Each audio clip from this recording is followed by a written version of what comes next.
A day in my life, ayan, kumain na naman tayo guys, kasi dito sa Middle East guys, sabi nga nila, magpasalamat tayo sa isang araw makakain tayo ng kanin, pasalamat din tayo, makakain tayo sa isang araw kahit isang beses lang, ganon.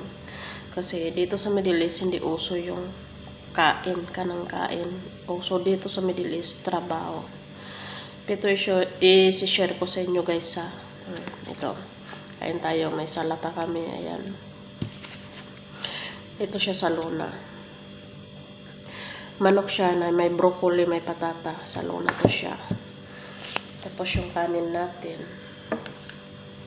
Kasi nakalabas tayo yung nakarang araw. Nakabili tayo ng merienda.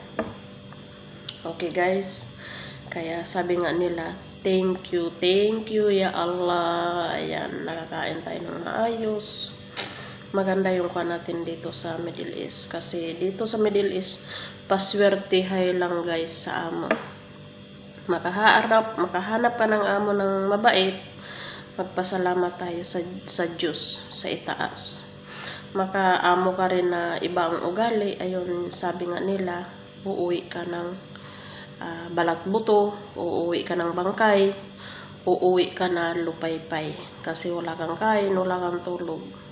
Kaya laking pasalamat ko sa itaas na binigyan ako ng amo na ganito. Kahit sabi nga nila, one day, one eat kami kumakain. At least makakain kami ng maayos din. Okay? Thank you for watching. Babo!